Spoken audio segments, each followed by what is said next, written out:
I have always believed routine keeps you grounded. For me, it was night jogging.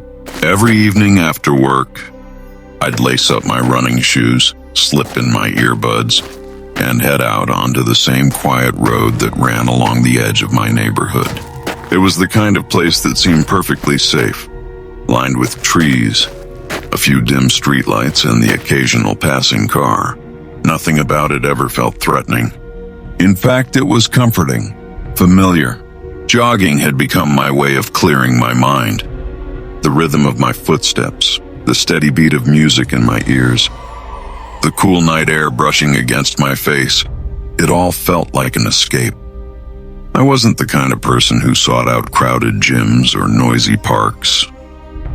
I preferred the solitude, the stillness of the night, and the way that empty stretch of road belonged only to me. At first, my runs were about fitness, but over time they became more of a ritual. The day didn't feel complete until I'd been out there, pounding the pavement under the faint glow of the streetlights. Sometimes I'd run past the same jogger heading the opposite way, or a dog walker pulling their pet along.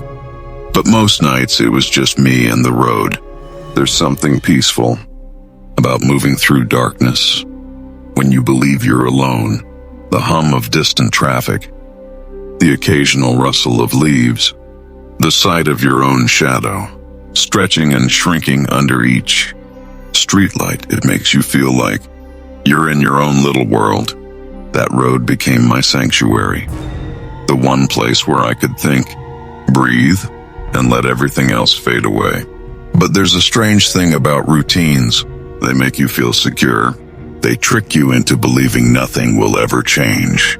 You take the same steps, follow the same path, and convince yourself that because nothing bad has happened before, nothing bad will ever happen at all. That's how I felt, night after night, running those same few miles without a second thought. Looking back, I realized that sense of comfort was the perfect setup. I was too relaxed, too confident. I never questioned the dark corners where the streetlights didn't reach. I never wondered what might be watching from the tree line.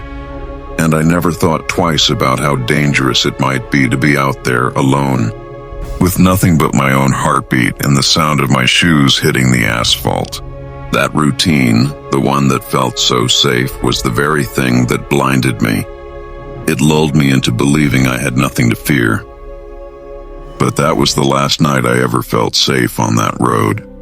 Because once you see something, you can't explain something that shakes the foundation of your comfort. You can never unsee it. And from that night forward, every time I set foot on that jogging path, I knew I wasn't alone. It started with the smallest things, details I could have ignored but didn't. One night, about halfway through my usual route, I heard it, footsteps. At first, they matched mine perfectly, the steady rhythm of someone running just a few paces behind me. I slowed down, thinking maybe another jogger had joined the road. But when I turned, there was nothing. The street was empty, only shadows stretched out from the flickering streetlight, and the silence pressed in on me. I brushed it off. Maybe it was my imagination. Maybe the echo of my own shoes bouncing off the houses and trees. That explanation made sense. At least it did for a little while. A few nights later, it happened again. The sound of soft footsteps, lighter this time, almost cautious, trailing just close enough that I felt like someone was keeping pace with me. I pulled out my earbuds, and my heart hammered in the sudden silence. The noise didn't stop. It was there, faint but steady, a second rhythm overlapping mine. I turned around quickly, expecting to see someone. Again, nothing. Just the empty road disappearing into the dark. From that moment on, the road no longer felt like mine. I couldn't focus on the music. I couldn't enjoy the cool air. Every night I ran, I kept glancing over my shoulder, waiting for someone to appear, waiting for something. The signs grew bolder. One evening I passed under a broken streetlight and saw it, my shadow, stretching across the pavement. But there was another beside it, longer, thinner, moving in sync with me. I froze, staring at the asphalt, trying to convince myself it was a trick of the light. When I stepped forward again, my shadow followed. The other one didn't. It just stood still. The worst was the breathing. At first, I thought it was me, pushing harder, lungs burning, breath coming out ragged. But no, this was different. It was heavier, slower, like someone struggling to keep up. It came from just over my shoulder. I whipped my head around, and once more the road was clear. My rational mind fought to explain it all. Maybe echoes, maybe the wind, maybe just fatigue playing tricks. But deep down I knew better. I wasn't alone out there anymore. Something unseen had found me, and it wanted me to know it. Every night as I laced up my shoes, dread replaced comfort. The road that once felt safe now felt like a trap. And though part of me wanted to stop running altogether, I couldn't, because a darker thought haunted me. If I stopped, maybe whatever was out there wouldn't. Maybe it was waiting for me to stand still. The night it finally revealed itself, the air felt heavier than usual. I remember standing at the edge of the road, tightening my shoelaces and feeling an odd hesitation. My routine said go. My instinct said don't. But routine won, like it always did. The first mile was uneventful. The steady rhythm of my shoes on asphalt, the faint glow of the streetlights ahead, it all seemed ordinary. But the moment I passed that broken light, the one where I had seen the extra shadow, everything shifted. The air grew colder, sharp enough to sting my lungs. The silence wasn't peaceful anymore. It was oppressive, like the world was holding its breath. Then I heard it again, the footsteps. Clearer this time, undeniable. They weren't echoing. They weren't fading. They were there, matching me step for step. I stopped suddenly, spinning around. For the first time I saw it. Just beyond the glow of the nearest streetlight, a figure stood perfectly still. Tall, pale, dressed in what looked like an old gray tracksuit. Its head tilted slightly as if studying me. I froze, every muscle locked, my breath caught in my throat. At first I thought it was just another jogger. Maybe someone I'd seen before, maybe someone stretching before continuing.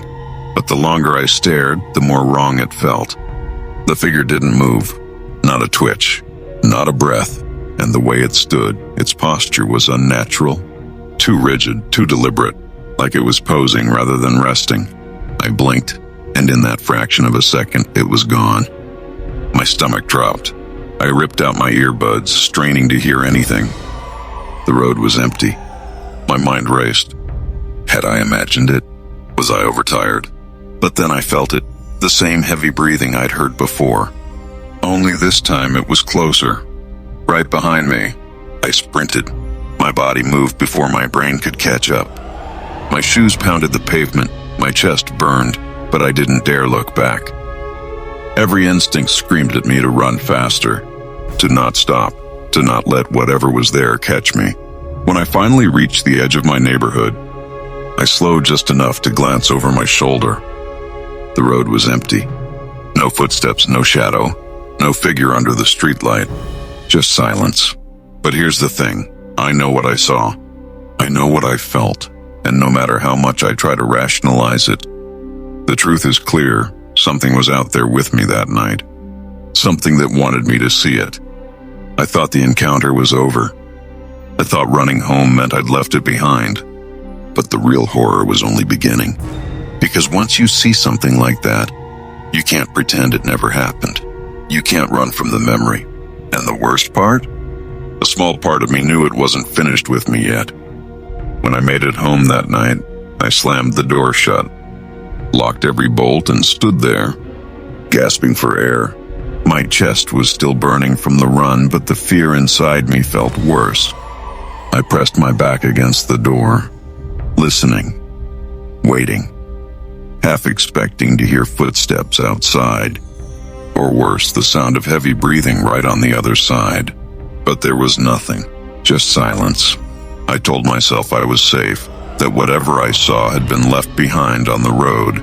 Still, I couldn't shake the image from my mind, the pale figure under that streetlight, standing so unnaturally still, as if it had been waiting for me.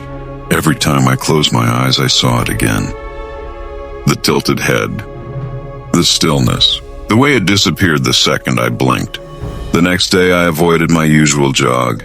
I told myself I was just tired, that one skipped run wouldn't matter. But even in daylight, when I drove past that stretch of road, I felt it. My stomach twisted, my skin crawled, and I couldn't look directly at that broken streetlight. It felt like if I stared too long, I'd see it again. A week passed before I convinced myself to run again. This time I went earlier, while the sky was still dusky blue. I thought daylight would make it easier, but the moment my feet hit that pavement, dread filled me. The shadows stretched longer than they should have, and every sound, the wind through the trees, the rustle of leaves, sounded too deliberate, too close. I never saw the figure again, but that didn't bring comfort, because even though my eyes didn't find it, my body knew. My skin prickled, my pulse quickened, and I always felt a weight behind me, following at just the right distance. Some nights I'd catch the faintest echo of footsteps, lighter than mine, just far enough to make me question my sanity. I began to understand something terrifying. What I had seen wasn't just a one-time encounter. It was a presence, something tied to that road, and maybe after all those nights of jogging. I had finally noticed it, not because it had just appeared, but because it had chosen to let me see it. That thought haunts me more than the sight of the figure itself. How many nights had it been there, pacing silently in the dark, watching me from the shadows, waiting for the right moment? Now I don't jog at night anymore. I can't. The road that once gave me peace is ruined, poisoned by that memory. Still, when I pass by in my car, I can't help but glance toward that broken streetlight. And every time, without fail, I feel the same icy chill. The certainty that if I ever dared to run there again, it would be waiting. And that's why what I saw on my night jog still haunts me. Because some things once seen can never be unseen. And subscribe for more true horror stories, real scary encounters, and chilling USA-based tales every day.